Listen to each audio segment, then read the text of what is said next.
menggunakan Linux, kemudian ngepreknya itu gimana padahal sistem operasi kita adalah Windows ya.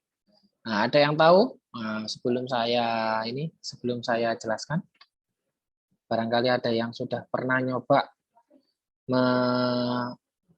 menjalankan dua OS dalam satu komputer atau satu laptop. Izin menjawab, Pak. Oke, Mas Yuko, oke. Brian Joko, silakan. Mungkin kalau mau pakai Linux di Windows bisa pakai VirtualBox. Tinggal download ISO. Terus kalau sebenarnya kan kalau di Windows sekarang ada itu, Pak, kalau nggak salah Ubuntu yang bisa diinstal. Jadi meskipun pakai Windows itu bisa pakai Linux, cuman nggak tahu bedanya apa sama yang pure apa pakai Linux gitu sih, Pak, kalau dari saya itu. Oke, oke, benar sekali ya. Bisa menggunakan VirtualBox nih. Ada yang jawab Mas Ramadan, Mas Brian Yuko juga bisa pakai. Sebenarnya Dual OS pun juga bisa ya. Dual OS di dalam satu laptop ya, itu bisa dilakukan. Ada toolsnya juga selain VirtualBox ya. Nah itu nanti tapi yang untuk tugas remastering nanti itu bisa menggunakan VirtualBox. Kalau Rufus itu setahu saya dia itu untuk ini ya, kalau nggak salah ya, Rufus itu untuk install ISO-nya Windows ya, ISO-nya Windows 10 kalau nggak salah ya. Itu biar dia itu bisa dimasukkan ke flash disk kalau nggak salah. Benar nggak ya? Gitu ya, Rufus. Tapi juga saya juga belum mengeksplor secara lebih dalam apakah Rufus itu bisa digunakan untuk dual boot juga. Tapi nanti tools yang jelas nanti tools untuk remastering proyek remastering kita itu nanti adalah menggunakan VirtualBox ya Mas Alvin. Jadi nanti biar nggak mengganggu secara mengganggu data-datanya jenengan. Kalau dual boot yang nggak pakai VirtualBox langsung jadi ketika kita login laptop itu nanti efek dari dual boot yang tidak menggunakan tools tertentu itu nanti dia akan ada dua pilihan jenengan nanti mau login menggunakan Windows atau menggunakan Linux ya. Dan satu data yang dipakai itu sama satu, jadi harddisk yang terbaca itu satu gitu. Jadi penyimpanan D-nya, penyimpanan C-nya itu sama. Tapi kalau VirtualBox itu tidak, nanti dialokasikan berapa giga ya, yang pengen jenengan jenengan investasikan, jenengan alokasikan untuk membuat remastering tersebut. Nah, jadi nanti itu tidak mengganggu file atau data yang ada di laptop teman-teman kayak gitu. Itu Mas Alvin ya. Baik, Pak. Siap. Oke, sama-sama. Oke, langsung aja ya teman-teman ya. Nanti biar nggak terlalu panjang lebar. Jadi Linux, beberapa jenis sistem operasi ya, ada Unix. Ini pun juga saya juga belum pernah menggunakan Unix ya. Karena memang Unix ini adalah biasanya digunakan di perusahaan-perusahaan yang besar ya teman-teman ya. Yaitu base-nya adalah bisnis ya. Untuk ruang lingkup yang besar. Kalau kayak user kita itu kayak user seperti kita ini biasanya ini menggunakan Linux ya. Nah ini beberapa informasi ya, saya baca ya. Jadi saya rangkum aja ke teman-teman. Jadi sebenarnya Linux pun itu dikembangkan juga dari Unix ya. Jadi Unix terlebih dahulu, kemudian yang komputer-komputer yang multiprosesor yang sangat besar-besar itu loh, superkomputer dan lain itu dulu masih menggunakan Unix, dan beberapa perusahaan besar kayak TNT atau apa itu ya, yang AT&T dulu teman-teman sudah sekarang sudah jarang. Dulu zaman saya kuliah itu masih ada namanya perusahaan AT&T ya, itu dia itu yang bergerak di bidang apa ya, elektronik juga, IT ya. semacam HP seperti itu. Nah itu dia menggunakan perusahaannya menggunakan sistem operasi Unix.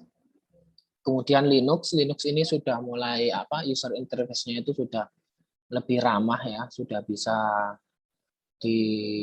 dilihat dengan baik seperti itu, tidak seperti Unix ya yang masih bahasanya itu bahasa assembly seperti itu ya, sehingga tidak ramah ya kurang user friendly user interface-nya.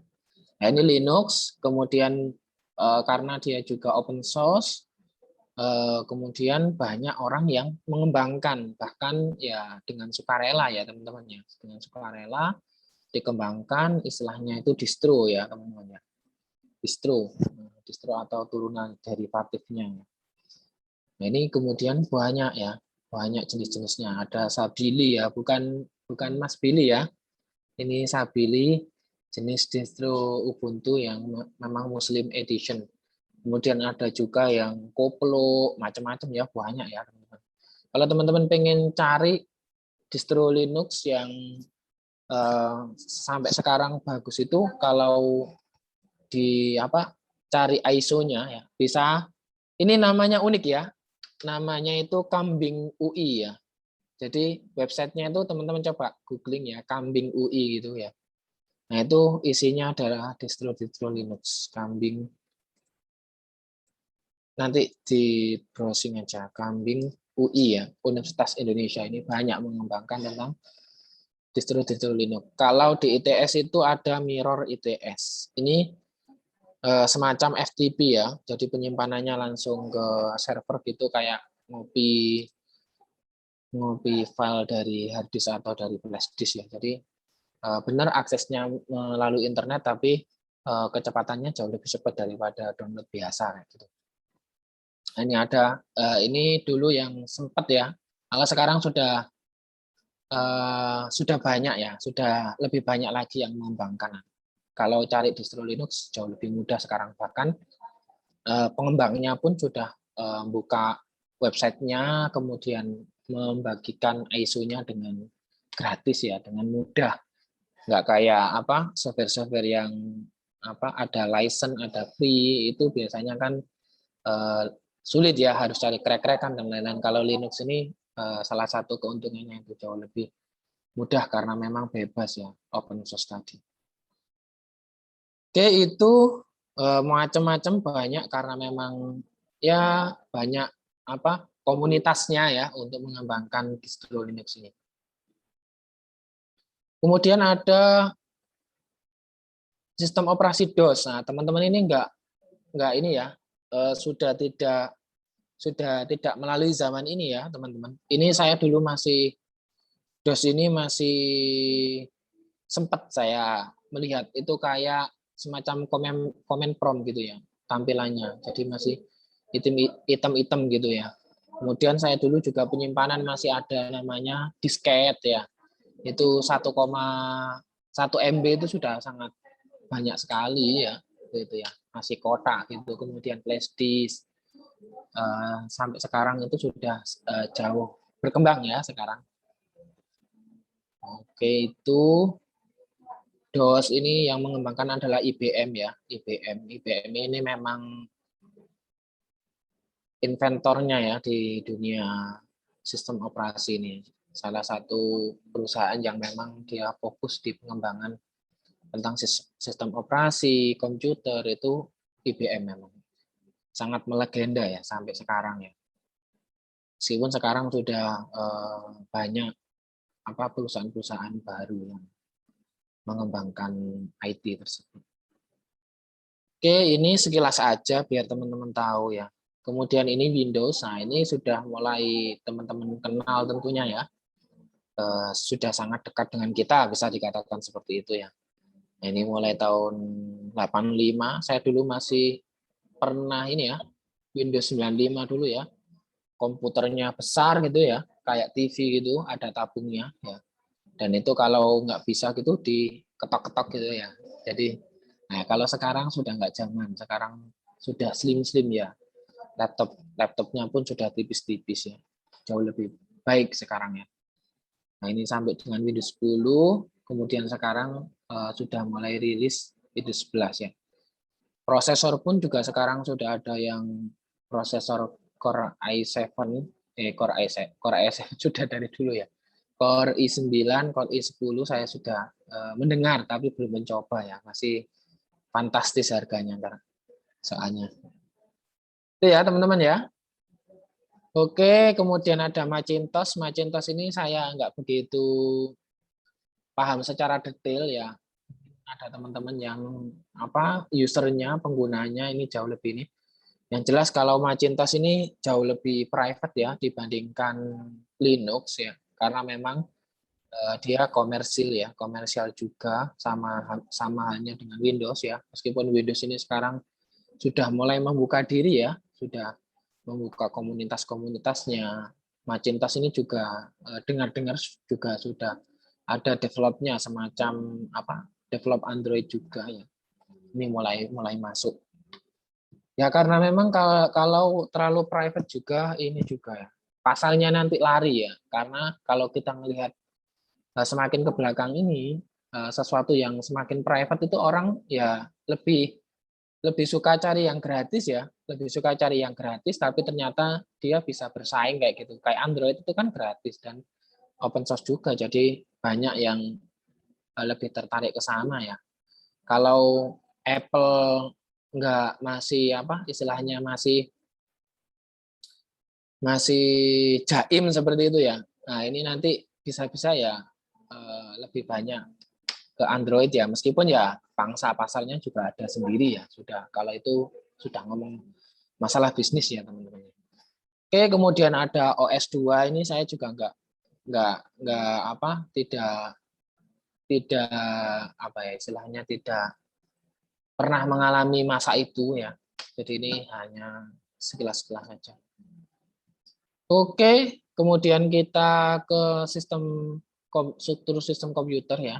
Nah, ini di dalam struktur sistem komputer ini ya, kalau dulu teman-teman di mata kuliah AORCOM kan sudah dikenalkan juga ya struktur organisasi komputer dan arsitektur ya waktu itu ya. Masih ingat teman-teman? Ada yang masih ingat? Nah, tahun kemarin ya. Coba ini saya tanya, barangkali ada yang masih ingat. Mas Wahyu Aldi, coba.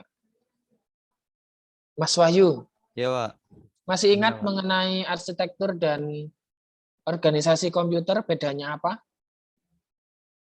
Gimana, Pak? Untuk arsitektur? Arsitektur dan juga organisasi komputer kan di dalamnya nanti ada struktur juga ya. Nah, dari dua itu bedanya apa masih ingat? Kalau gini, Pak, kalau misalnya arsitektur ini ya, Pak ya. Salah enggak apa-apa ya, Pak ya? Loh, nggak apa-apa. Ini kan namanya recall ya. Iya. Recall. Jadi nggak apa-apa. Silakan. Oke. Jadi kalau arsitektur komputer itu kayak apa ya, Pak? Kayak konsep perencanaan dan struktur pengoperasian pada suatu dasar sistem komputer lah, Pak. Nah, kalau organisasi komputer itu bagian apa ya? Bagian dari ya hardware dan softwarenya atau unit operasionalnya dari komputer agar bisa terhubung gitu loh, Pak. Jadi kayak komponen-komponennya komputer kalau organisasi komputer itu, Pak. Seperti Oke. itu. Ya. Biar komputer bisa berjalan. Oke. Ada lagi yang mau menambahkan? Sebenarnya lanjutan ya, sistem operasi ini lanjutan dari mata kuliah AORCOM ya, yang diajar sama Bu Uli tahun kemarin ya. Itu adalah lanjutannya. Oke, ada yang disampaikan silakan.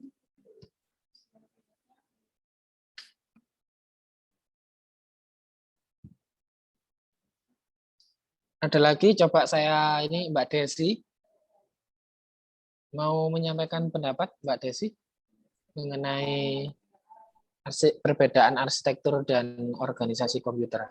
Ya tadi Mas Aldi sudah ini ya di yang organisasi tadi sudah mengarah. Kalau yang di arsitektur saya masih kurang puas ya. Nah ini barangkali ada yang mau menambahkan, silakan. mohon maaf Pak sebelumnya. Kalau yang arsitektur komputer itu yang saya ingat itu di itu Pak, mata kuliah semester 1. Dosennya dari RPL, saya lupa tapi namanya. Kalau Bu Uli itu seingat saya itu Pak, pemrograman berbasis objek. Jadi sepertinya beda. Oh ya ya, mungkin dosennya sudah berbeda ya. Nggih. Oke. Berarti jenengan AORKOM itu dari RPL ya? Iya, RPL Pak dulu Pak. Oh, Pak Solik, Bukan Bukan Pak. Pak Ardian. Pardian, Pak ya. Ardian Pak. Oh ya benar. Berarti nggih. Mungkin waktu itu dibagi 2 gitu ya sama Pak Ardian. Ada yang Bu Uli, ada yang Pak Ardian, dan kebetulan kelasnya dengan Pak Ardian atau entahlah waktu itu Iya, betul, saya. Pak. Begitu. Nggih. Oke, gimana Mbak Desi pendapat jenengan mengenai arsitektur komputer? Kalau yang saya ingat dulu itu lebih mempelajari tentang namanya arsitektur kan berarti komponen bangunan-bangunan gitu Pak ya. Tapi ini tuh yang Ya. dibangun sebuah komputer. Jadi lebih ke perangkat keras dari sebuah dalam membangun atau merakit komputer itu seperti apa. Kalau yang saya ingat dari semester 1 kemarin seperti itu Pak. Oke. Baik. Nggih. Sudah mulai mengarah ya. Oke, saya cukupkan aja ya untuk pembahasan arsitektur dan organisasi ya. Jadi tadi sudah mendekati, kalau lebih tepatnya kalau misalkan arsitektur itu dia itu lebih ke perencanaan ya, sedangkan untuk organisasinya ini adalah implementasinya. Jadi implementasi dari perencanaan ya benar. Jadi tadi sehingga user ya ini bisa melihat komputer itu yang kayak gimana. Komputer itu bekerjanya kayak gimana, itu kayak gitu. Kalau arsitektur itu yang lebih tidak nampak lah, katakan kayak gitu ya. Oke, ini tindak lanjutnya ya. Kalau di AORKOM itu kan masih dasar ya, sudah mulai diajarkan tentang memori juga, diajarkan mengenai dalam-dalamnya komputer, hardware-nya. Ternyata di hardware itu kalau dulu kita SMP, SMA gitu kan, yang dikenalkan kan perangkat komputer itu ada 3 bagian ya. Ada input, kemudian ada proses, dan juga output ya. Di AORKOM kemudian dipecah lagi, CPU itu ada apa saja dan lain-lain. Nah, kalau di sistem operasi komputer itu lebih ke sistem operasinya. Jadi behind-nya perangkat kerasnya ya, behind hardware-nya. Jadi sistem operasi ini dia itu bekerja sama dengan hardware ya, untuk menselaraskan kinerja hardware-nya biar bisa disajikan ke user ya dalam bentuk sistem operasi yang terlihat saat ini. Dia itu bisa bekerja dengan baik, bisa optimal, bisa efisien seperti itu. Nah, untuk mencapai hal itu ada apa saja ya di dalamnya. Ini ada struktur komputer ya, masih struktur sistem komputer di dalamnya ya. Ini ada operasi sistem komputer, ini sudah mulai masuk ke OS ya nanti. Jadi bagaimana OS itu bersinggungan ya dengan sistem operasi. OS itu kan sistem operasi ya, bersinggungan dengan hardware-nya. Bagaimana dia bekerja sama seperti itu. Nah, ini nanti akan ada operasi-operasi di dalam sistem komputer. Kemudian ada struktur input output. Jadi dikupas lagi di dalamnya. Kalau di AORKOM dulu juga ada input output juga, perangkat input output juga ada kan di situ. Nah, ini ada struktur input output di dalam sistem komputer itu. Kemudian ada struktur storage juga, penyimpanan ya. Kalau dulu kan memori ya, ini juga storage juga bagian dari memori juga. Kemudian ada proteksi hardware. Bagaimana kalau dulu di AORKOM kan lebih banyak menyinggung tentang kontrol ya Pak. Bahwa CPU itu selain dia fungsinya adalah pemrosesan, dia juga ada fungsi untuk kontrol ya. Nah, kalau di sistem operasi ya, di sistem komputer ini itu juga ada kontrol ini diturunkan ya, bisa dia dalam bentuk melakukan proteksi hardware-nya kayak gitu. Jadi itu ya teman-teman ya. Nanti teman-teman di semester selanjutnya nanti ada proteksi mata kuliah keamanan sistem informasi, itu nanti juga hubungannya dengan proteksi ya, dengan proteksi apa? Melindungi ya, namanya proteksi kan melindungi kayak gitu ya. Oke. Nah, ini arsitektur komputer hampir sama ya dengan yang dijelaskan di ARCOM dulu. Jadi saya skip aja ya. Nah, ada memory controller, ada CPU, ada disk controller ya. Ini recall aja ya. Kemudian, nah ini operasi komputer. Operasi komputer itu tentu dia pusat operasinya adalah di CPU ya teman-teman ya. Nah, jadi semua perangkat baik itu input maupun output ya, itu dia dikoordinasikan sama CPU ya. Ini semuanya bekerja serempak. Nah, serempak atau concurrent ya. Jadi yang satu ini melakukan proses. Jadi kayak aktivitas kita saat ini ya. Zoom kan bekerja, aplikasi Zoom. Di sisi lain, si komputer ini juga bekerja untuk PPT kan, untuk aplikasi PPT yang sedang saya jalankan. Jadi sama-sama bekerja, teman-teman juga menginputkan suara ya melalui media input berupa speaker ya, kemudian bisa masuk ke sini, saya juga begitu, kemudian outputnya bisa keluar dari teman-teman berupa speaker juga ya, suara dari speakernya teman-teman atau headsetnya teman-teman. Nah, itu semuanya bekerja serentak. Memang komputer itu adalah multitask ya, memang multitask. Kalau kita sebagai manusia ini sulit ya untuk melakukan multitask. Kalau komputer ini memang sistemnya sudah dibikin bisa multitasking ya. Jadi beberapa pekerjaan bisa dikerjakan secara bersamaan seperti itu. Sudah ada bagian-bagiannya. Kalau kita, saya rasa kesulitan ya teman-teman kuliah sambil nonton TV misalkan, pasti sulit ya bisa maksimal dua-duanya kayak gitu. Nah ini, kemudian request ya. Jadi ketika kita merunning aplikasi, merunning suatu program, itu ada requestnya sendiri. Itu ya sepermili detik lah ya. Dia itu ada request dulu, baru kemudian sama komputer ini ya, dia itu kemudian diseleksi ya, apakah disetujui atau tidak, atau ditolak atau gimana. Ketika bisa dijalankan berarti dia disetujui ya. Nah ini semuanya dikendalikan oleh I/O system ya, yang ada di CPU, input output system tadi. Kemudian, nah CPU memindahkan data ya dari memori ke atau dari lokal buffer ya.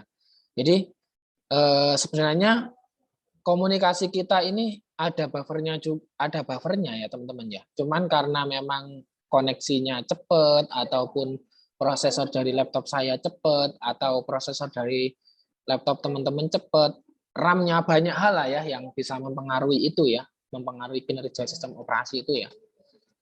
Nah, ini kemudian buffernya itu kayak nggak kelihatan, padahal sebenarnya ada buffer juga ya, ada buffer juga. Jadi nggak langsung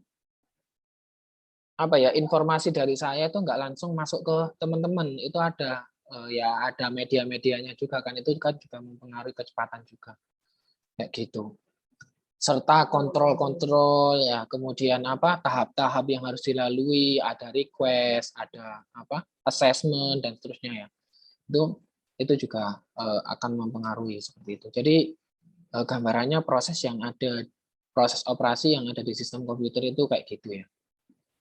Kemudian ada struktur input output ya. Ini juga sama ya. Ada request juga ya. Ada request, ada register ya. Jadi didaftarkan dulu, request dulu, kemudian baru didaftarkan, kemudian baru dijalankan seperti itu. Nah, setelah input output mulai, kontrol kembali ke user program jika operasi input telah selesai ya. Nah, kalau misalkan kalau dia selesai statusnya maka 0, maka tempat baik itu memori ya, ini nanti hubungannya dengan main memory juga, nanti di belakang ada juga nanti materi mengenai main memory ya. Di pertemuan selanjutnya maksudnya, bukan pertemuan hari ini. Kalau pertemuan hari ini disampaikan semua nanti selesai ya teman-teman ya. Itu ya, jadi semakin ilmu itu semakin dipelajari, ini semakin luas teman-teman ya. semakin banyak yang akan dibahas. Ya. Ini ya teman-teman ya, mengenai struktur input output ya.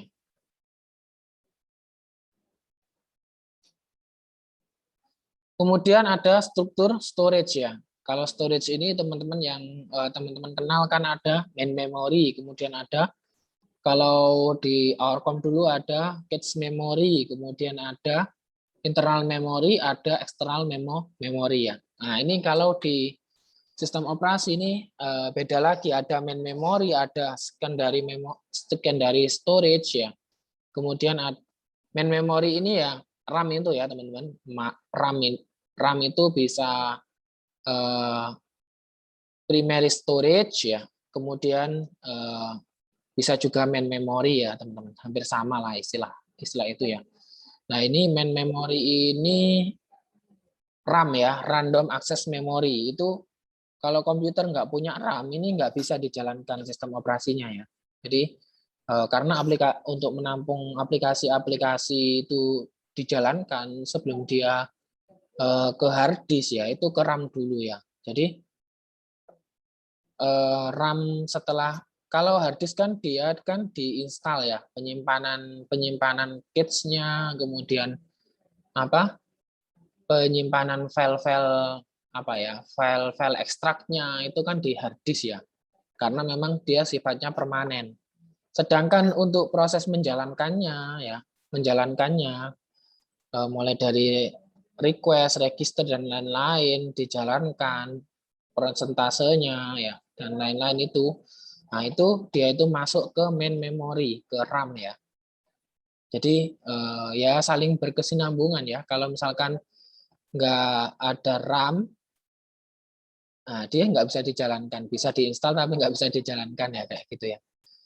Kalau misalkan ada RAM tapi nggak ada hard disk, nggak bisa diinstal juga ya, karena kan dia sifatnya sementara kalau RAM itu ya, penyimpanan ketika dia nyala ya, ketika dia mati ya kita ngaksesnya hard disk ya, ketika mengambil file dan lain-lain itu.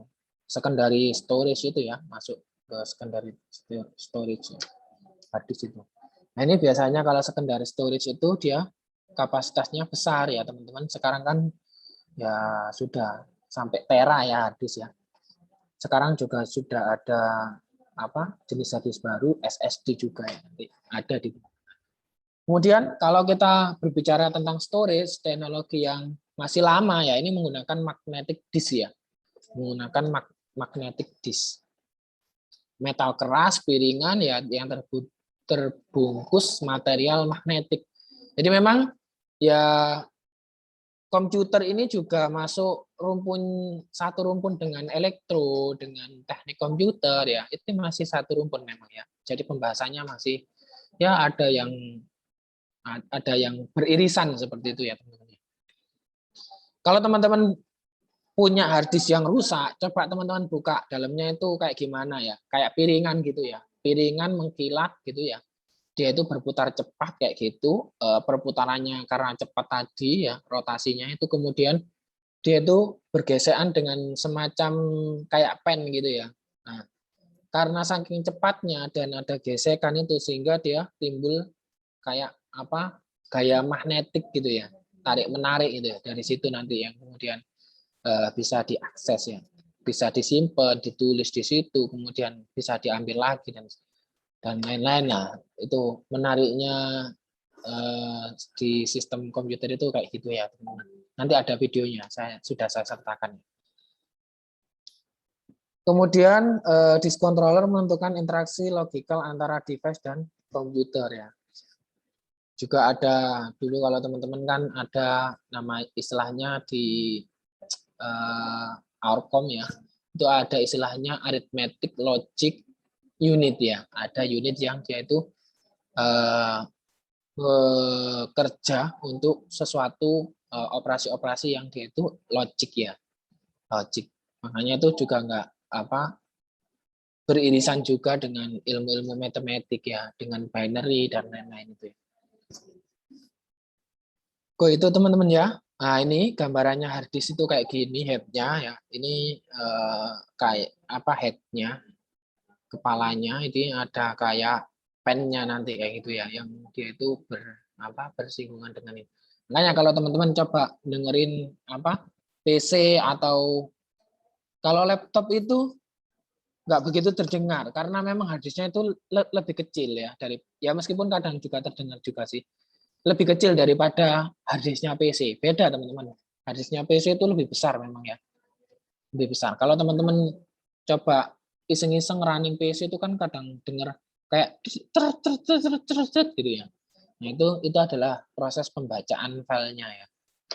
Proses ya loading filenya piringannya berputar, kemudian dia bersentuhan dengan pennya itu.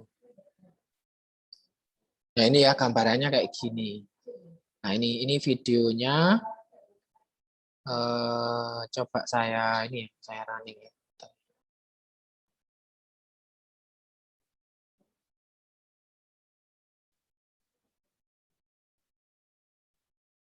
Nah, ini coba ini ke YouTube ya.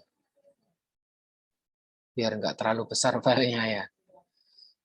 Grammarly is your personal writing assistant for clear emails, confident Ini messages, stronger essays, and more. langsung ke perbedaan harddisk ya. Perbedaan harddisk sama SSD ya.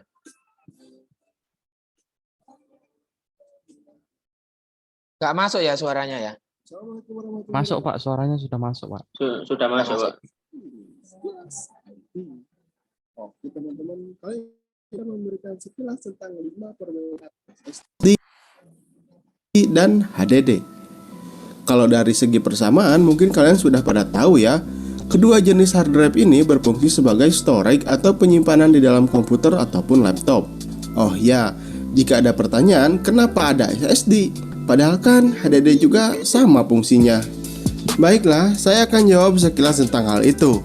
HDD atau hard disk bekerja menggunakan cakram magnetis atau piringan keras di dalamnya. Hard disk menyimpan pada lapisan-lapisan magnetik sehingga tidak tahan lama terhadap guncangan ketika motor sedang berputar. Sehingga umur hard disk tidak lebih baik dari SSD yang menggunakan sistem teknologi non-volatile memory sebagai penyimpanannya. Dan SSD juga menyimpan semua data pada chip-chip memory flash yang saling terhubung satu sama lainnya. Makanya zaman now sudah pantas kita beralih ke SSD. Baiklah, kita mulai saja dari perbedaan yang pertama. Yang pertama adalah defragment hard disk. Jika pada hard disk selalu perlu aktivitas mendefrag hard disk karena akan dapat membantu mempercepat kinerja hard disk. Jadi bakalan ada waktu yang terbuang jika kita melakukan defrag hard disk, apalagi jika jumlah penyimpanannya cukup banyak. Sedangkan SSD tidak perlu memikirkan hal itu karena data yang tersimpan di dalam SSD sudah menggunakan chip flash. Yang kedua adalah dari segi kecepatan. SSD menunjukkan perbedaan yang sangat signifikan. Kecepatan baca tulis SSD bahkan bisa 8 kali lebih cepat dibandingkan hard disk. Faktor utama kenapa bisa seperti itu karena SSD tidak menggunakan piringan. Dan SSD juga langsung membaca file, jadi tidak perlu mencari lagi di mana file tersebut disimpan. Perbedaan yang ketiga adalah efek yang akan ditimbulkan. Hard disk menerapkan unsur mekanik sehingga menghasilkan efek samping yang buruk. Antara lain, panas yang berlebih, konsumsi daya yang lebih tinggi, putaran motor dan piringan menimbulkan suara noise yang sangat tinggi. Sedangkan pada SSD tidak memiliki unsur mekanik, maka efek yang ditimbulkan adalah panas atau suhu SSD tidak terlalu tinggi. Konsumsi daya listrik sangat kecil, tidak ada putaran motor dan piringan, sehingga SSD sama sekali tidak berisik. Perbedaan yang keempat adalah prinsip kerjanya. Secara umum, proses pengolahan data pada hard disk dilakukan karena sinergi antara aktivitas mekanik dan elektrik. Secara umum, proses pengolahan data pada hard disk dilakukan karena sinergi antara aktivitas mekanik dan elektrik. Sedangkan di SSD, dalam memproses data, menulis dan membaca data tidak didukung oleh mekanik. Dalam SSD, tidak ada komponen mekanis seperti motor dan lengan serta piringan yang berputar. Pada SSD hanya terdapat komponen elektronik seperti integrated circuit atau IC, microchip, dan komponen elektro pendukung lainnya seperti kapasitor. Perbedaan yang kelima adalah dari sisi harganya. Saat ini untuk harga sebuah SSD masih tergolong cukup mahal. Perbandingan harganya sendiri antara SSD dan hard disk hampir 5 kali lipat. Kita ambil contoh saja ya, SSD dengan merek Kingston yang berkapasitas 120 GB, harganya untuk saat ini mencapai 600 ribuan. Sedangkan hard disk dengan harga 600 ribu sudah dapat yang berkapasitas sekitar 500 GB-an.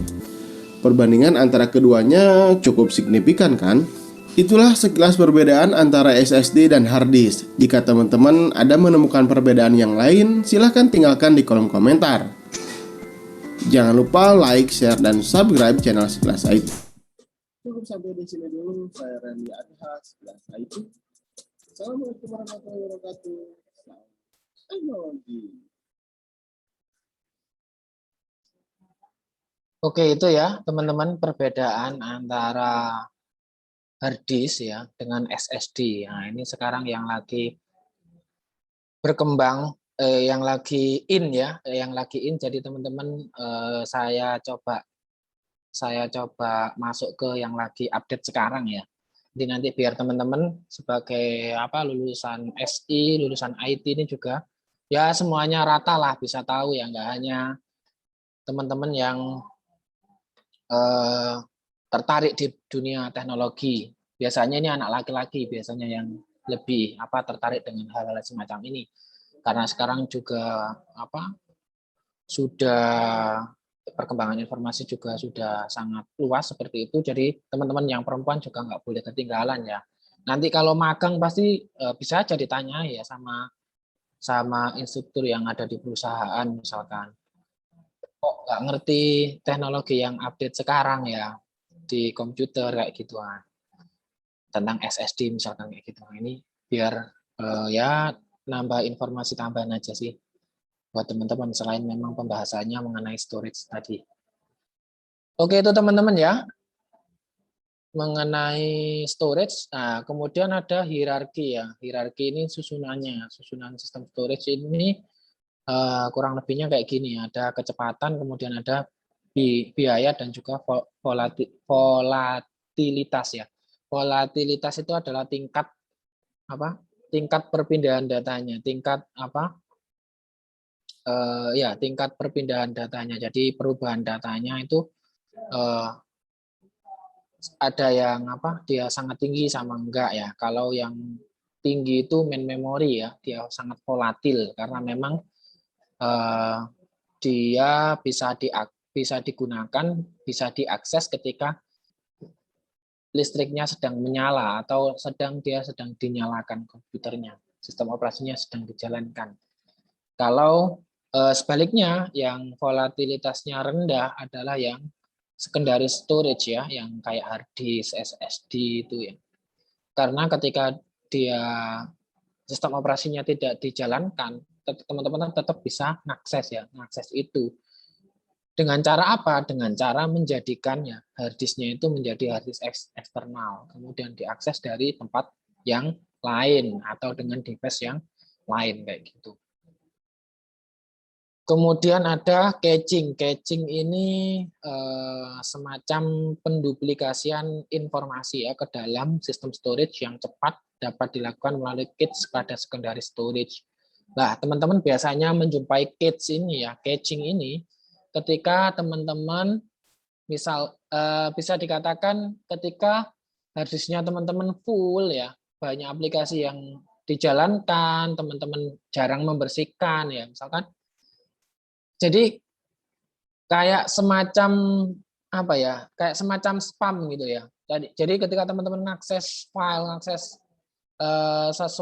suatu aplikasi atau suatu file ya, itu biasanya ada informasi duplikasinya, namanya cache ini ya. Nah ini biasanya nggak terlihat sih, tapi ada ya teman-teman ya. Ada, cuma dia itu di hidden semacam itu ya. Karena memang jumlahnya sangat banyak, biasanya itu banyak. Karena kan kita ngakses aplikasi, ngakses file itu kan dalam satu hari itu kan nggak bisa dihitung ya teman-teman ya. Ketika teman-teman, apalagi teman-teman yang di bidang IT ya teman-teman, ini pasti akses komputernya sangat sering dalam satu hari itu ya berkali-kali lah seperti itu ya. Bisa aja ada yang 24 jam yang mungkin main game atau apa, itu kan juga aktivitasnya kan juga banyak ya.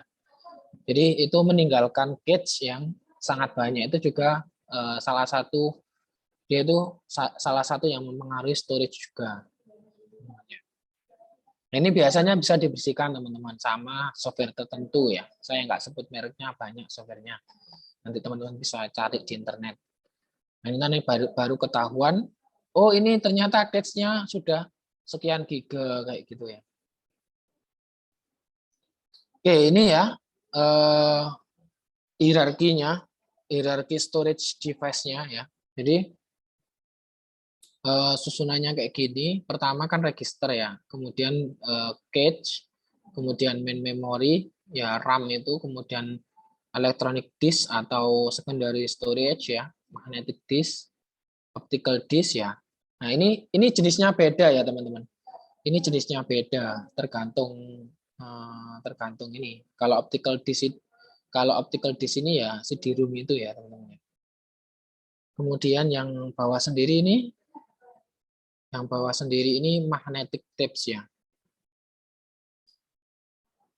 Nah, ini.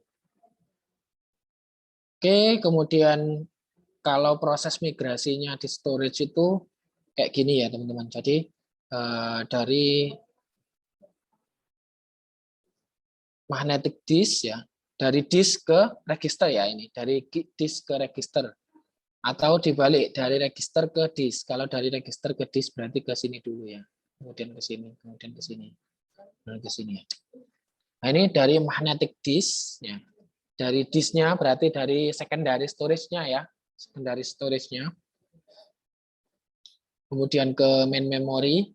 Memory itu ya RAM itu ya, atau primary storage ya. Kemudian ada ke cache, kemudian ke hardware register. Dan sebaliknya ya, kalau misalkan prosesnya sebaliknya. Kayak gitu. Oke, silahkan. Oke, yang mau ke toilet silahkan. Oke, kemudian ada proteksi hardware. Oke, sampai di sini dulu ada yang ditanyakan sebelum kita ke proteksi. Tinggal sedikit lagi ya. Mengenai apa?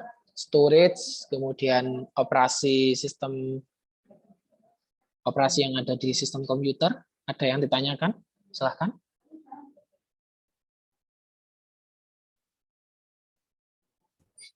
Kalau dari saya sendiri masih belum, Pak. Oke. Siap. Baik. Oke. Kalau belum, saya lanjutkan dulu ya, teman-teman ya.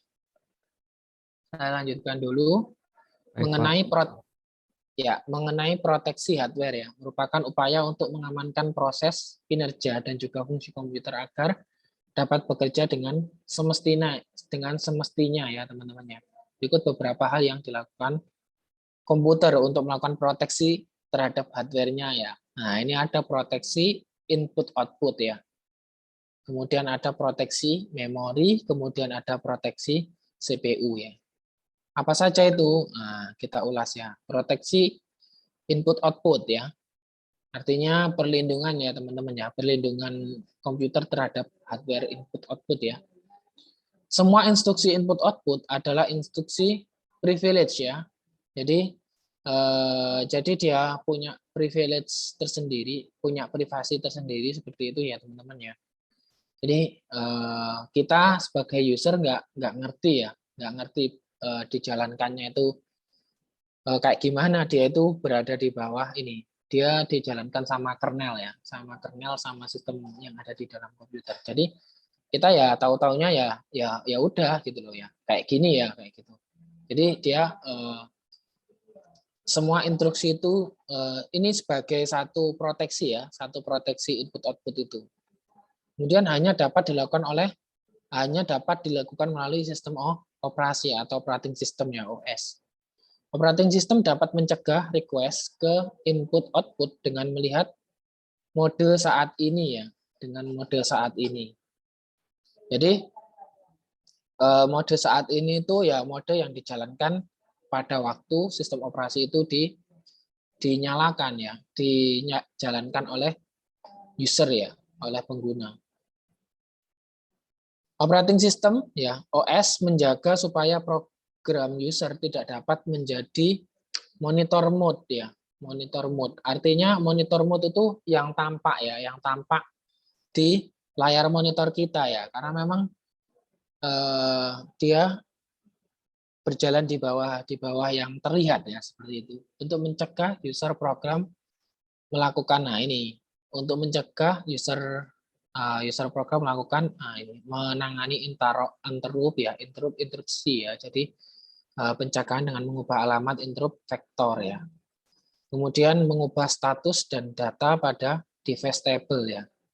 Nah ini kita kan nggak pernah ya melakukan itu. Paling yang kita interupsi yang kita lakukan terhadap apa ya, terhadap program user program ya, itu paling end process itu paling ya. Yang biasa kita lakukan kan Control Alt Delete ya. Kalau misalkan program itu sudah terlalu lama ya berjalan kayak gitu ya.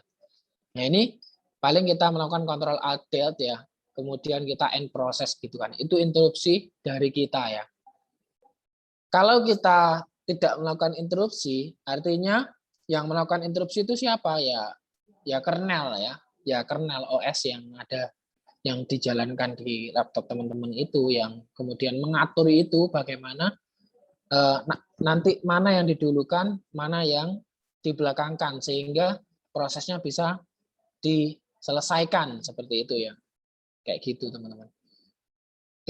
Kalau bentuk interupsi dari kita tadi, end process itu, caranya biasanya kalau prosesornya terlalu rendah ya, kemudian aplikasi yang dijalankan terlalu besar, terlalu tinggi, terlalu memakan RAM, itu biasanya lemot ya. Lemot, dia cuma loading, muter terus ya. Kita nggak sabar nunggu, kemudian kita end process ya. Itu bentuk interupsi dari kita. Kalau bentuk interupsi dari si OS gimana?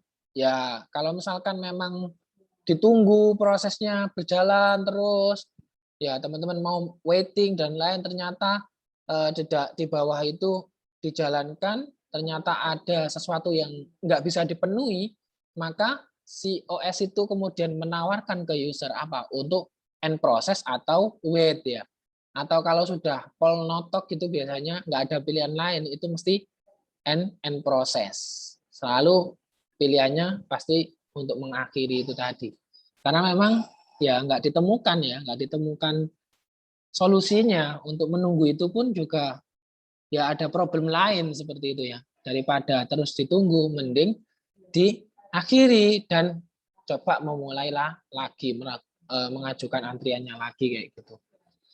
Ini jadi input output itu juga melalui proses ini teman-teman ya. Jadi ketika teman-teman memasukkan, salah satu contohnya apa yang device yang input itu USB misalkan ya, teman-teman menyolokkan USB gini, itu mesti kan kadang ada yang dia itu ya tergantung PC-nya juga, tergantung laptopnya juga. Ada yang responnya langsung dia ditampilkan di sini kan ya, terbaca gitu loh, terbaca.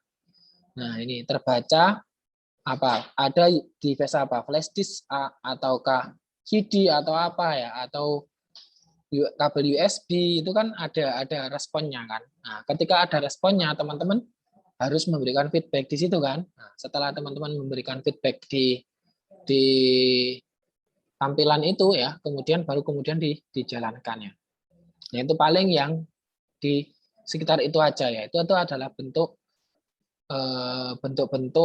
apa ya, bentuk layanan ya, layanan yang dilakukan oleh OS terhadap user melalui tampilan gitu ya, melalui informasi yang ditampilkan oleh si sistem operasi terhadap user kayak gitu. Itu untuk proteksi input output ya. Kalau misalkan semua proses itu ditampilkan terhadap user ini nanti bisa juga bingung ya. Bingung, kemudian salah pilih, bisa aja salah pilih ya. Seharusnya nggak mencet itu ya, nggak memilih pilihan itu, terus dipilih pilihan itu, kemudian malah merusak programnya, misalkan kayak gitu ya. Makanya kemudian di privilege, diproteksi ya, diproteksi sehingga apa? Sehingga ya itu tadi ada beberapa yang bisa dikonsumsi oleh user, mode-mode yang bisa dibaca oleh user, ada juga yang cukup hanya OS yang mengetahui ya. Kemudian proteksi memori, begitu juga dengan memori nih ya.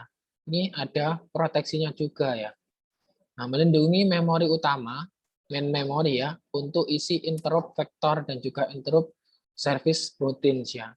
Selalu ada interupsi yang kadang nggak kita ketahui, yaitu adalah bentuk proteksi sistem komputer terhadap memori ya, agar dia ya bisa berjalan dengan baik, bisa berjalan dengan semestinya.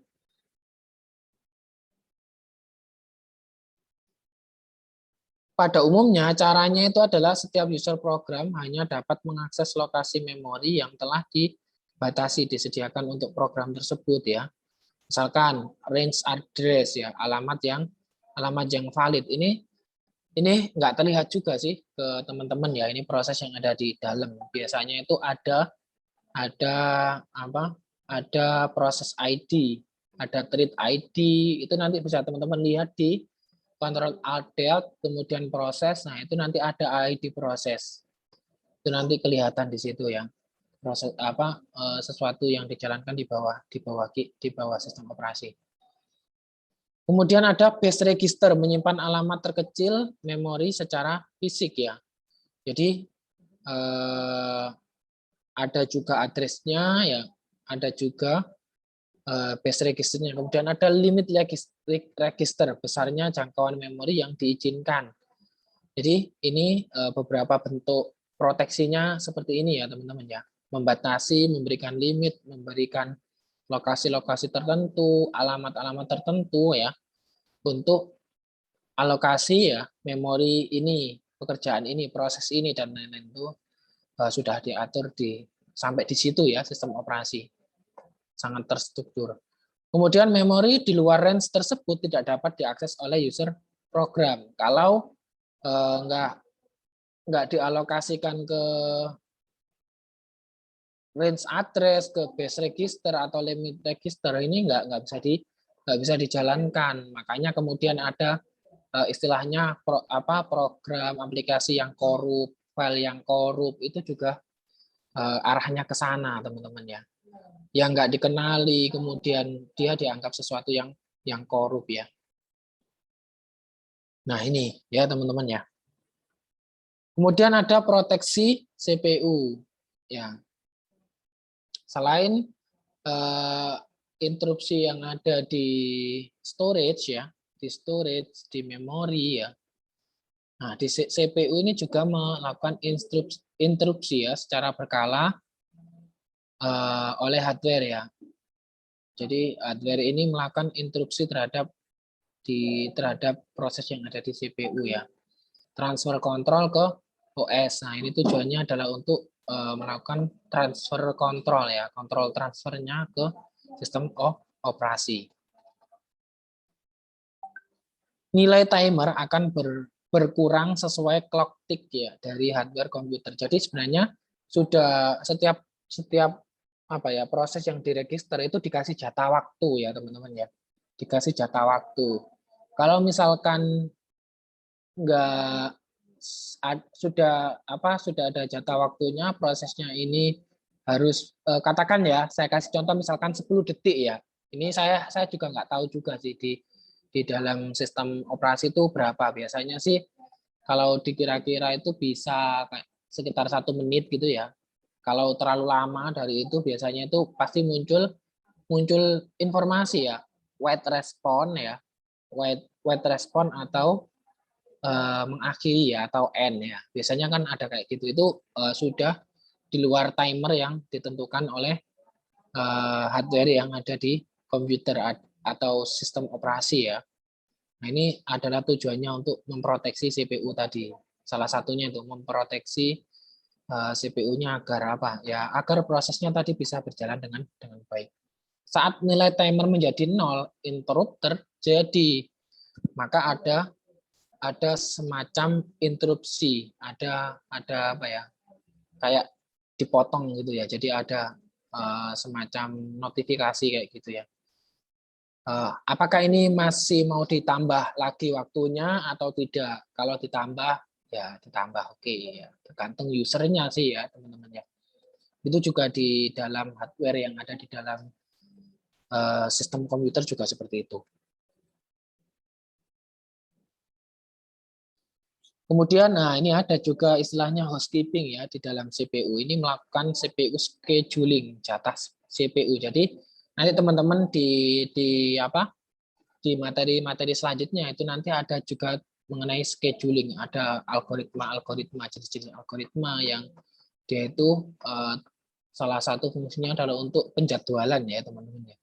Jadi penjadwalan yang ada di komputer di sistem operasi itu juga tujuannya adalah untuk melakukan proteksi ya. Jadi ada jatahnya ini, jatah CPU-nya, status device table dan lain-lainnya. Jadi gambarannya seperti itu teman-teman ya. Gambarannya proses yang ada di komputer, di sistem operasi itu seperti itu. Oke, itu mengenai proses proteksi CPU, proteksi memori, proteksi input-output ya, hardware input-output, proteksi hardware ya secara umum. Nah, ini kan secara umum tadi ada 3 kemudian. Dan juga struktur komputer, sistem operasi, arsitektur, dan lain-lainnya. Ini masih overview ya, teman-teman. Oke, ini dulu untuk hari ini. Ada yang ditanyakan, teman-teman, silahkan.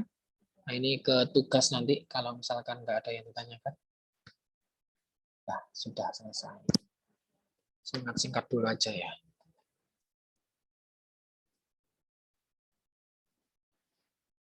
Oke, silahkan. Barangkali ada yang ditanyakan. Oh ya Pak, izin bertanya Pak. Silahkan, monggo. Untuk materi ini apakah nanti di-share Pak di e-learning mungkin? Ya, saya share di e-learning aja ya. Oh ya, Nanti baik Pak. grup itu kalau misalkan ada yang urgent-urgent aja ya, butuh koordinasi secara langsung gitu ya. Baik Pak. Oke, Izin ini bertanya Pak. silahkan. Untuk tugas 1 ini tuh, ini kan terteranya membuat blog, terus yang kedua itu ada YouTube. Itu maksudnya bagaimana Pak? Iya, jadi ini nanti itu pilih salah satu aja ya. Pilih salah satu aja teman-teman tugasnya itu. Nggak harus dua-duanya ya. Artinya nanti link yang dikumpulkan pun satu ya. Jadi kalau misalkan teman-teman membuat blog, nah, membuat posting di blog berarti 2 ini. Review macam-macam OS ya, dari waktu ke waktu macam-macam OS itu ya tadi ada Unix, ada Linux dan lain-lain ya. Kemudian itu dari waktu ke waktu kan, dari pertama kali komputer ditemukan itu sistem operasinya apa kayak gitu ya. Nah, ini dirangkum sama teman-teman dengan bahasanya sampai sendiri. Begitu juga dengan struktur sistem komputer. Atau ya, ini harusnya ada ataunya ini. Atau kalau misalkan teman-teman milih ya, membuat channel di YouTube, nah, ini membuat video ini pun juga atau ya. Jadi membuat video kreatif, nah ini mengenai salah satu aja, dipilih salah satu aja. Jadi teman-teman bisa pilih salah satu dari 2 ini ya, mana yang teman-teman pilih untuk dikerjakan gitu. Nanti kalau misalkan milih yang YouTube, dipilih lagi, teman-teman mau pilih ngulas sejarah yang mana, yang Macintosh, yang Windows, yang Unix atau Linux ataupun Android. Kayak gitu. Itu Mbak Ratna. Baik Pak, terima kasih Pak. Oke.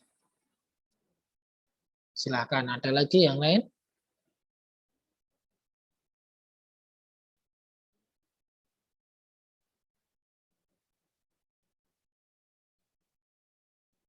kalau tidak ada ini ya tugasnya teman-teman. Kemudian untuk tugas besar ini nanti baru mulai bertahap ya teman-teman ya. Mulai bertahap nanti ketika praktikum ya. Ketika praktikum nanti arahnya sudah diarahkan ke remastering ya. Tapi pengerjaan secara konsepnya atau finishingnya itu nanti setelah UTS ya. Setelah UTS itu lebih intens ke progres-progres pengerjaan remasteringnya ya. Karena memang tugas besar ya teman-teman. Nah ini berkelompok. Jadi remastering Linux, jenisnya adalah Ubuntu, kemudian software pendukungnya bebas karena sekarang banyak sekali, ada yang remaster sys, ada yang Slack, ada yang ya macam-macam ya teman-teman. Silahkan nanti teman-teman coba mulai cari-cari boleh, nggak apa-apa. Tapi belum ada tugas secara secara de facto, secara detail gitu ya. Harus mengumpulkan yang gini enggak. Ini cuma kita sounding aja ya. Nanti kira-kira tugas besarnya kayak gimana. Kemudian dikerjakan secara berkelompok ya. Nanti mulai disentuh ya, mulai masuk ke materi praktikum ya. Untuk saat ini belum ya. Minggu-minggu awal ini belum, nanti akan ada informasinya. Nanti jadwalnya tetap sama ya, teman-teman. Kalau misalkan praktikum katakan hari ini hari apa? Hari Selasa ya. Berarti nanti misalkan hari Selasa dibikin praktikum, berarti nanti praktikum ya, bukan materi kayak gitu. Kalau misalkan nanti materi, berarti bukan praktikum kayak gitu. Jadi tetap harinya tetap hari Selasa, nggak ada hari yang lain kecuali memang berhalangan ya, ada keperluan tertentu atau apa. Tapi jadwal defaultnya tetap hari Selasa, sebagaimana hari perkuliahan. Seperti itu. Oke, ini untuk tugas 1 dan juga gambaran tugas besarnya. Ya, seperti itu. Oke, ada yang ditanyakan? Udah cukup jelas sih Pak untuk tugasnya Pak.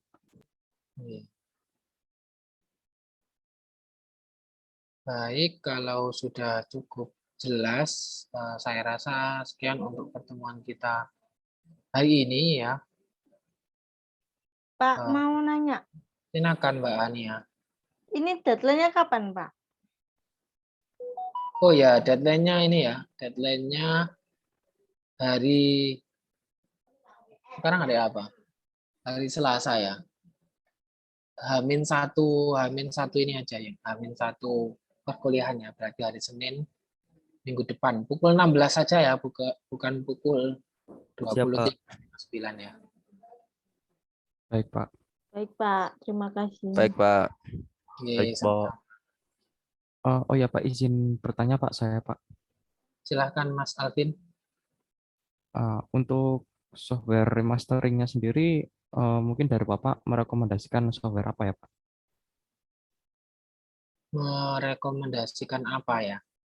Kalau yang banyak referensinya sih ya, dan kemarin cukup mudah itu remaster sys-nya.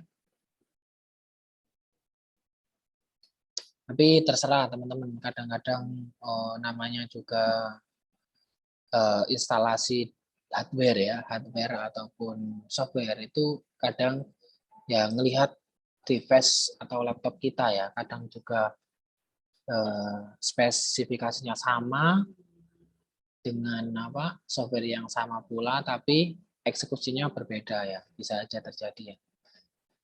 Gitu. Kalau kakak angkatan teman-teman kemarin yang banyak ini sih remaster sys-nya kemarin. Gitu. Oh ya, baik Pak. Terima kasih. Oke, sama-sama Sampin. Oke, ada lagi yang ditanyakan? Izin bertanya Pak. Silakan itu yang Mas. review macam OS dari waktu itu macam OS-nya gimana? Apa termasuk Macintosh, Windows, Linux sama Unix gitu? Betul. Sejarahnya satu persatu gitu. Iya, betul. Jadi bukan sejarahnya satu persatu ya. Gini loh. Ya kayak dibikin kayak timeline kayak saya tadi loh. Cuman kayak gini loh ya. Nah, kayak gini, cuma ini tuh isinya itu banyak gitu loh. Di misalkan ya, ini kan dari tahun 85. Yang baru lahir aja, bukan ini. Bukan Windows ataupun apa. Yang baru aja. Misalkan gini ya. Unix itu katakan kayak misalkan Unix itu tahun 65 misalkan ya, kayak gitu ya. Nah, ini tahun 65 generasi pertama ada Unix. Kemudian nanti ini kan ada ya dari waktu ke waktunya itu enggak ya terserah teman-teman digambarkan dalam bentuk gambar seperti ini juga boleh.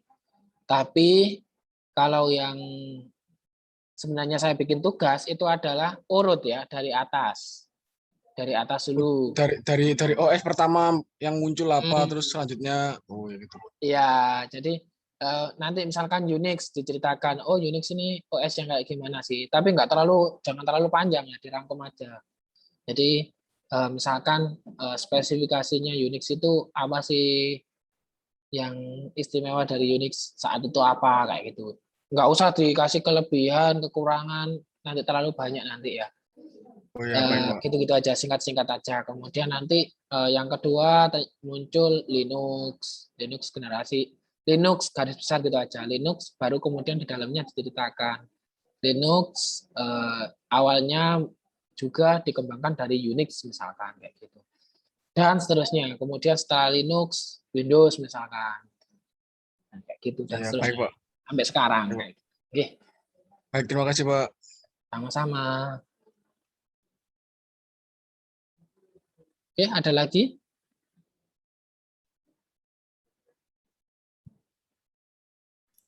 Pak, saya izin bertanya. Oke, silakan. Mas Untuk yang remastering itu bebas atau gimana Pak versi Ubuntu-nya? Apa yang LTS apa yang gimana? Atau bebas versinya?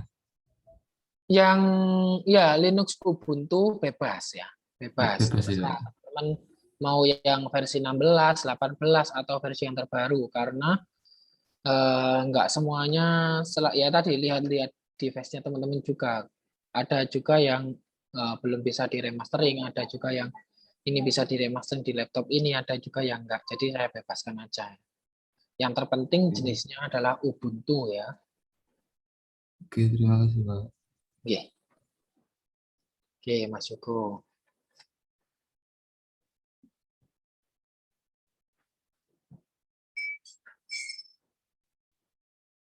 Baik, kalau nggak ada yang ditanyakan lagi, saya cukupkan sekian ya.